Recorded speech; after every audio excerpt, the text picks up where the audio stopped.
Jerusalén no solamente era la capital de Judea, sino que también era el centro espiritual del pueblo israelita, del pueblo judío.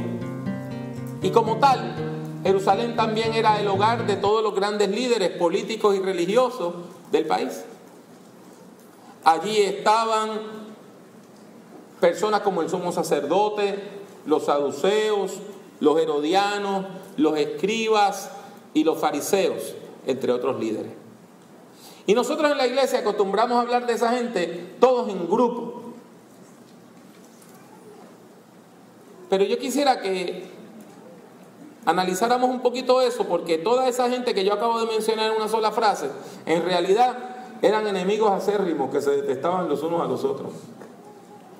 Porque cada uno de ellos tenía un plan distinto, una meta distinta para el pueblo de Israel. El sumo sacerdote era el líder espiritual más importante del país.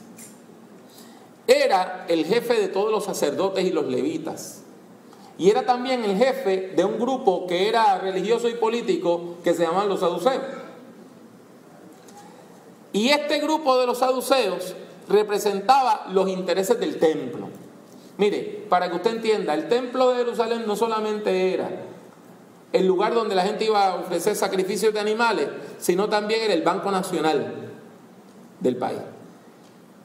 Como para nosotros en Puerto Rico es el Banco Gubernamental de Fomento, eso era el templo de Jerusalén.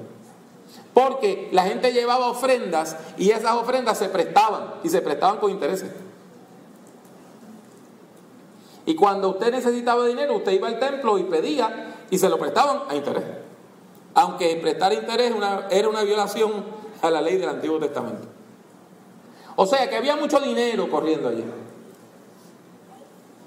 Y los saduceos defendían ese interés.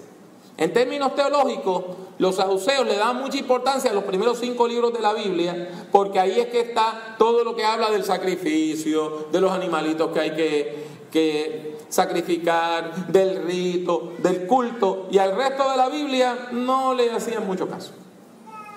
Eran personas que interpretaban literalmente las Escrituras y no creían en la resurrección, como sus enemigos los fariseos, que sí creían en la resurrección. El grupo más raro que se menciona en el Nuevo Testamento son los herodianos, porque los herodianos no eran un partido político, no era un partido religioso, era un partido político. Los herodianos no tenían contenido religioso en sus ideas, sino que eran sencillamente el grupo de gente que quería que los hijos y nietos y bisnietos del antiguo rey Herodes el Grande siguieran gobernando. Esos eran los herodianos. Eran personas que no creían mucho en la cuestión religiosa. Por lo regular estaban a favor de los romanos. Detestaban a los fariseos, que eran nacionalistas. Y de paso detestaban también a los saduceos, que querían que gobernara el sumo sacerdote. Y así llegamos a los fariseos. Los fariseos eran los líderes de las sinagogas. Los fariseos eran los que estaban a cargo de la sinagoga. Eran los maestros de la ley, los que interpretaban lo que decía la ley de Moisés. Pero, a diferencia de otro grupo, los fariseos no le daban importancia a los sacrificios de animales. Si usted tenía que matar un animalito, se cometía tal pecado, si era un cabrito, o si era una oveja, o si era una paloma, eso a ellos no les importaba. A ellos lo que les importaba era la cuestión espiritual y moral, que usted viviera en santidad. Y por eso, uno de los nombres que tenían era los Hasidim, los santos. Eran muy piadosos y creían en la resurrección de los muertos. Y eran bien nacionalistas y querían que la ocupación militar extranjera terminara para que el pueblo se viera libre de la presencia de los romanos. que ellos veían como gente inmoral y que no era digna de estar en la ciudad santa de Jerusalén. O sea, que ahí ya les hablé de 3 grupos: los saduceos con sus sumos sacerdotes, los herodianos y los fariseos con sus escribas, y cada uno de ellos se odiaban entre sí y eran enemigos entre sí, pero solo tenían una cosa en común: todos detestaban a Jesús. Y es bien interesante cuando la Biblia dice que herodianos, saduceos y fariseos se unieron en contra de Jesús. Imagínese usted los políticos más extremistas de Puerto Rico, todos unidos en contra de alguien. O sea, estamos hablando del general Palermo con Juan Maribra, unidos en la misma mesa, dándose besitos en la trompita. Imposible. Para nosotros se nos hace imposible pensar que figuras tan polarizadas estuvieran unidas en algo. Pero este grupo de gente tan disímil estaban unidos en una cosa: todos querían acabar con Jesús. ¿Sabe por qué? Porque ellos no entendían por qué la gente seguía a Jesús. Jesús era distinto a cualquier otro líder de su tiempo. No era sacerdote, no era levita, no era un político, no era partidario de Herodes. Bueno, decían que era rabino, pero no había estudiado con ningún rabino reconocido, no había vivido en Jerusalén, en ninguna de las grandes sinagogas le hubiesen permitido hablar. Entonces, si él no representaba a ninguno de los grupos tradicionales, ¿por qué la gente le seguía? Los líderes tradicionales entendían que Jesús no tenía nada que ofrecerle al pueblo, nada. ¿Por qué? Porque los líderes políticos construyen edificios y dan dinero y organizan fiestas donde le dan pan gratis a la gente. Jesús no podía hacer nada de eso. Y los líderes sacerdotales, ellos son los que ofrecen el sacrificio. Usted va y ellos son los que declaran que usted está perdonado. Jesús no podía ofrecer un sacrificio para nadie. Y los fariseos eran aquellos que dominaban las grandes sinagogas. Jesús no podía dominar ninguna sinagoga. Entonces, si Jesús no tenía ninguno de estos poderes, ¿por qué la gente le seguía? Lo que es innegable es que Jesús tenía un don particular. Jesús tenía algo que nadie más había tenido, ni antes ni después en la historia. Cuando él se relacionaba con la masa del pueblo, la gente corría a él como las moscas a la miel. Sus enseñanzas eran sencillas, bien sencillas. Él hablaba en el lenguaje del pueblo. Sí, enseñaba sobre el reino de Dios, pero ¿con qué lo comparaba? Pues lo comparaba con la agricultura. El reino de Dios es como una semilla de mostaza, o con las tareas tradicionales. El reino de Dios es como un pastor de ovejas que se le pierde una y arriesga todo por buscarla. Sus oraciones eran poderosas. Cuando él oraba por la gente, la enfermedad y las opresiones demoníacas desaparecían. Y la gente quedaba libre. Su presencia pastoral era como agua fría en los labios de alguien sediento. Cuando venía una persona y él le decía: tus pecados te son perdonados, la persona salía gritando, corriendo, brincando. Me sanó, me salvó, me transformó. Y aun cuando Jesús le decía a la gente: vete y no le digas nada a nadie, él salía corriendo: miren, aquí está Jesús, me acabo de sanar. Porque nadie podía contener su presencia. Y Jesús tenía una tremenda valentía. Una valentía que nada más está motivada por el sentido de misión. ¿No me entendieron? Déjenme volvérselo a decir. Un ser humano nada más arriesga su vida. Un ser humano nada más se lanza a una misión suicida porque hay algo más grande que él que lo empuja. Y Jesús estaba motivado por un sentido de misión. Y ese sentido de misión era tan profundo que le llevaba a poner su vida en la línea todos los días. Pero hubo un evento donde Jesús se jugó la vida. Y es probablemente el evento que decidió que él iba a morir en una cruz. Y fue un acto profético. Un acto profético eran actos que hacían los profetas del Antiguo Testamento para demostrar una enseñanza al pueblo. Pues Jesús hizo un acto profético y lo hizo un domingo como hoy. El día domingo antes de la fiesta de la Pascua, ese día que nosotros recordamos hoy como el Domingo de Ramos.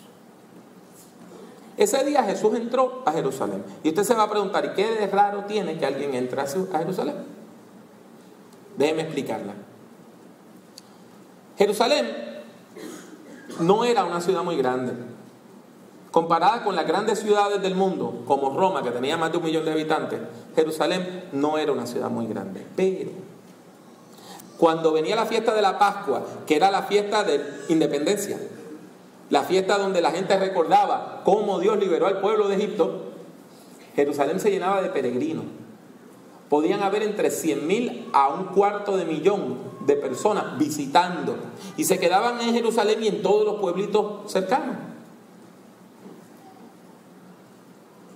Y para los romanos, que eran el ejército de ocupación, eso era peligroso.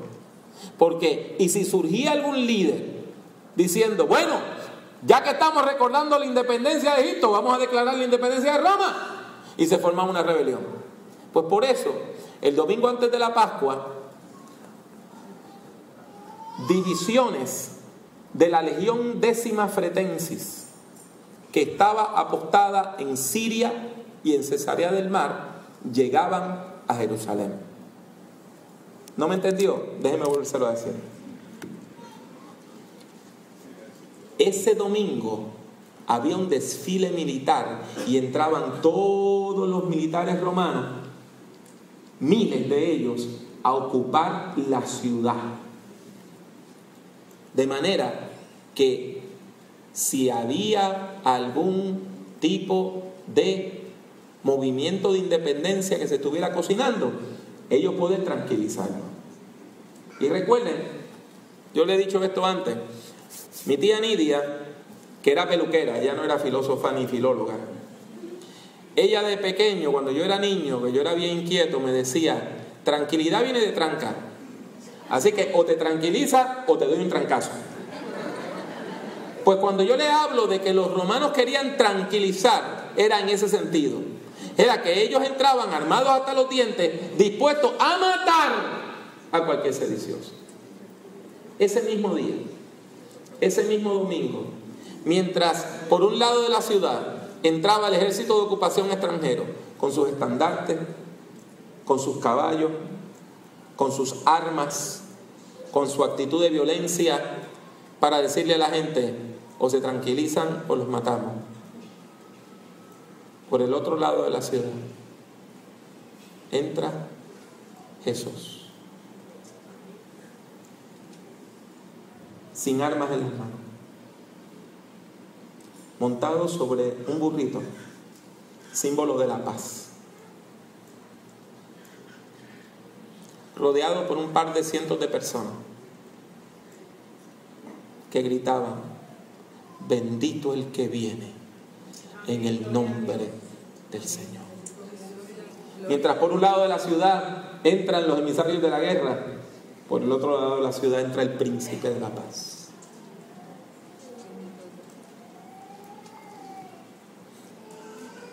Los romanos entraban armados, Jesús entraba en paz. Los romanos entraban a caballo y Jesús en un burrito. Los romanos querían que la gente les temiera. Jesús quería que la gente tuviera esperanza. El texto es claro. El día siguiente, grandes multitudes que habían venido a la fiesta al oír que Jesús había venido a Jerusalén, tomaron ramas de palmera y salieron a recibirle y clamaban: ¡Hosana! Bendito el que viene en el nombre del Señor, el Rey de Israel.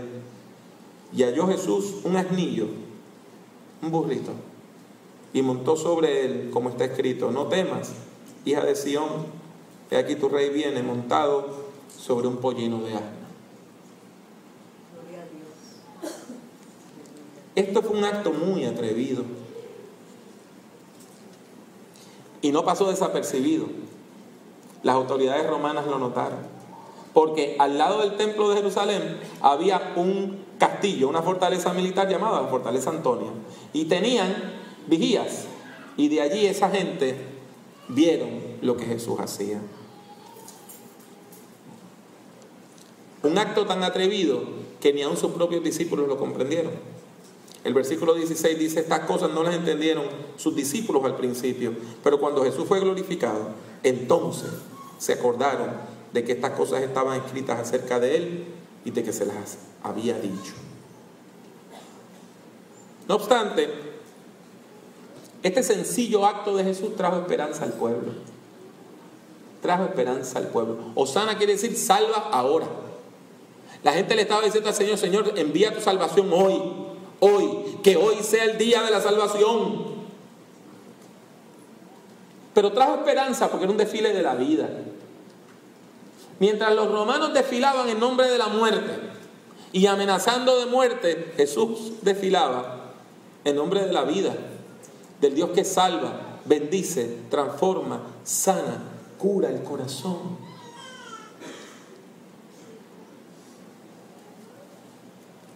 Y eso levantó el ánimo del pueblo. Mire lo que dicen los versículos 17 y 18. Y daba testimonio a la gente de que estaba con él cuando llamó a Lázaro del sepulcro y le resucitó de los muertos.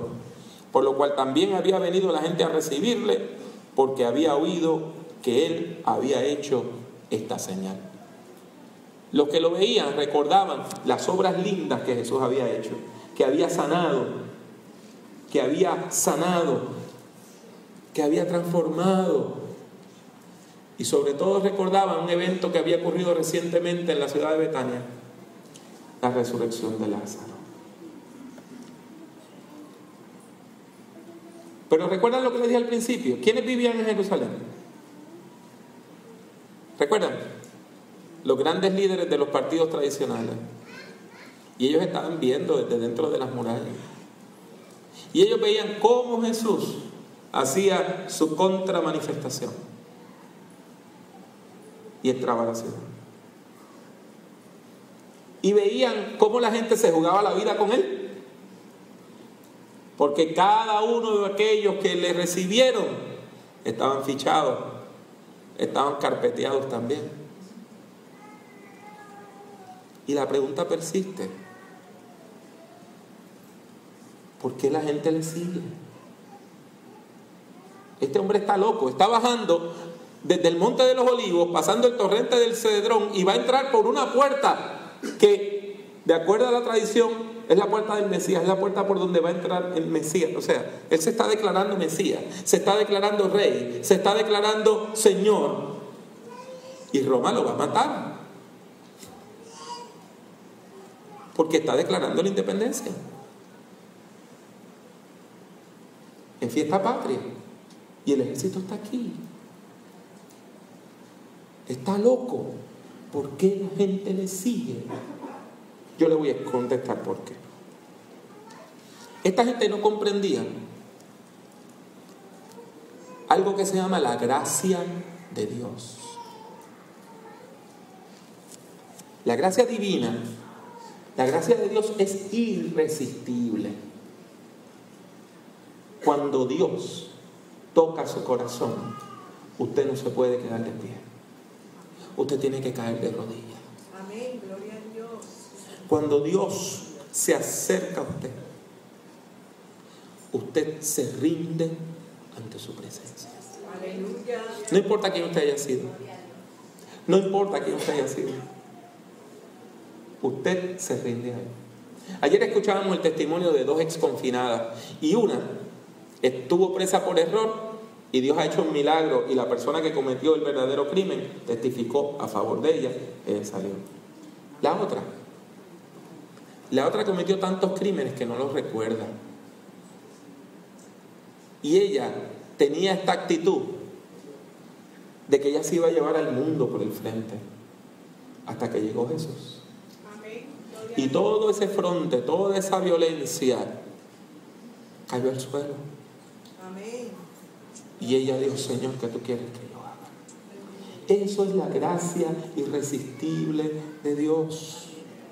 Cuando usted siente el amor de Dios, usted se conmueve.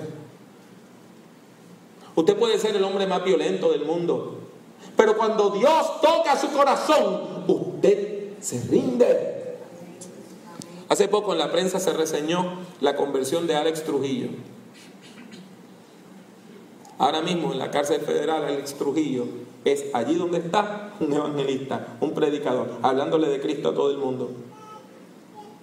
Un hombre que se enfrentaba y se batía a tiros con cualquiera, que mandaba matar a cualquiera, hoy vive de rodillas ante el Dios de la vida, porque la gracia de Dios es irresistible.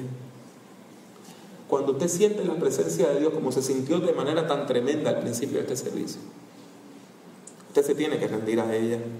Aunque usted diga que no cree, aunque usted diga que no es creyente, usted levanta sus manos al cielo y glorifica al Señor. Yo escuché una entrevista bien interesante. Una periodista empezó a visitar algunas iglesias para comprender este fenómeno del crecimiento de las iglesias. Y ella no era creyente. Y ella no era creyente. Y ella no era creyente. Y le preguntaron: ¿y usted todavía es no creyente? Y él dice: no. Y ella dice: no, yo todavía mantengo mi integridad periodística, pero no falta el servicio de oración porque necesito que oren por mí.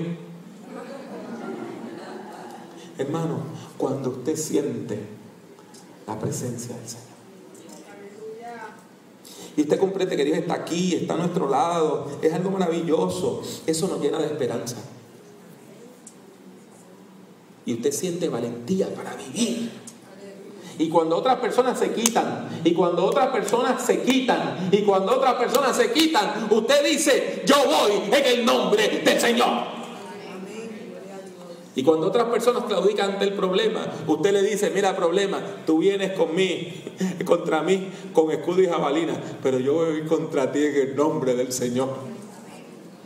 Porque la presencia de Dios nos transforma. Comprenda esto, mi hermana. Comprenda esto, mi hermano. Dios está aquí con nosotros, caminando por las sendas del mundo. Por los caminos de la vida que usted transite, ahí está Dios. Los otros días yo hablaba con alguien que tardó mucho tiempo en llegar a Cristo y tuvo una vida bien dura. Y estábamos hablando de cómo, cuando nosotros no éramos creyentes, creíamos que estábamos solos. Y creíamos que Dios no estaba. Y creíamos que cada vez que algo nos salía bien, era porque nosotros éramos unos machazos. O porque teníamos tremenda suerte. Y cuando llegamos a Cristo, nos dimos cuenta que desde el día que nacimos, Dios ha estado con nosotros. Es más, desde el vientre de nuestras madres, Dios ha estado con nosotros. Y que el logro que tuvimos, el peligro del cual nos libramos, no fue por suerte o por habilidad, fue porque Dios estaba ahí.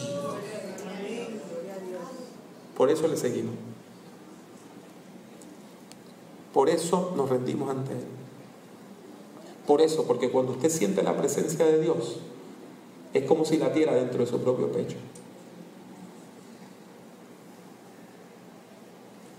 Los líderes fariseos nunca llegaron a comprender a Jesús.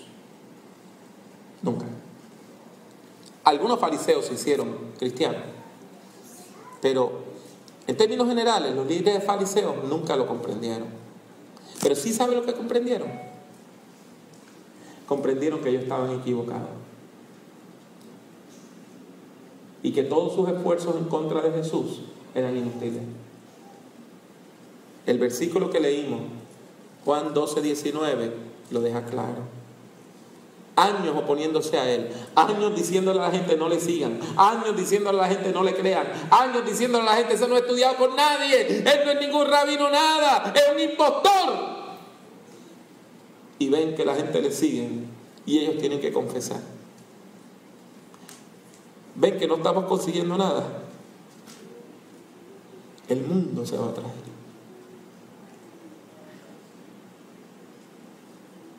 El mundo se va a traer. Y sus palabras fueron proféticas. Aquel pescador, hijo de nadie, que venía de una ciudad en medio de la nada, que estudió con nadie, que no tenía prestigio, dinero ni honor, hoy es confesado como Señor y Salvador por 2.000 millones de personas en este mundo. ¿Cuántos dicen amén? El mundo se ha ido tras él. Pero pastor, está el Islam, olvida el Islam y olvida de millones de personas que son creyentes islámicos. Busca el Corán y el Corán dice que el más grande profeta en la historia del mundo no fue Mahoma, fue Jesús de Nazaret. El mundo se ha ido tras él. El mundo se va tras él. Yo no era creyente. Y hubo un momento que yo me sentía así. Yo no sé si usted tuvo esa experiencia cuando usted estaba lejos del Señor. Usted sabe, cuando usted tiene esa experiencia que todo el mundo se está convirtiendo. Si había algo que yo odiaba, era un evangélico. Y lo detestaba a muerte. Yo no me quería relacionar con ningún evangélico. A mí me encantaba en la escuela fastidiar a todos los evangélicos y burlarme de ellos. Pero de momento yo sentí que todo el mundo se estaba convirtiendo. Todo el mundo. Todo el mundo. Mi orquesta favorita, Richie Ray, Bobby Cruz, ¡pum!, se convierten. Eso fue lo último. Mano, todo el mundo ahora va a ir a la iglesia. Hasta los amigos míos que no iban a la iglesia me decían: tú sabes que tú debes buscar de Cristo. O sea, llega un momento que yo prendía la televisión y yo sentía que la televisión me estaba predicando también. Yo sentía que todo y todos me estaban hablando de Cristo. Y yo sentía que mientras más yo lo rechazaba, más cerca él estaba.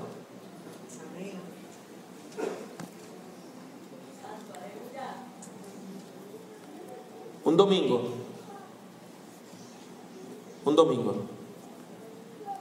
de Ramos, yo dejé de pelear con Dios. Y en el altar de la iglesia cristiana, en Sierra Linda, Bayamón, a donde yo iba porque había una muchacha que me gustara, no porque me gustaba el evangelio.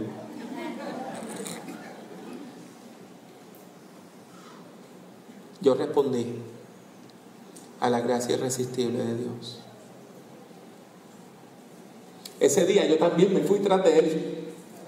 Amén, gloria a Dios. Ese día yo también me fui tras de él.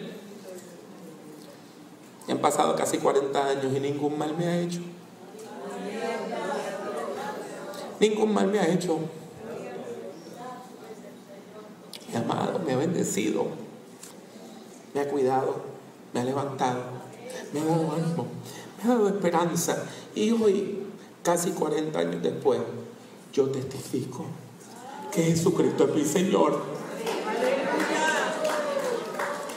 Yo testifico que es mi Salvador. Él dio su vida por mí y yo estoy tratando de dar la mía por él. Aleluya. Hoy Jesús te invita a que te vayas tras de él. Venga tras él. Venga tras él. Venga tras él en el nombre del Señor. Es el momento de venir tras él.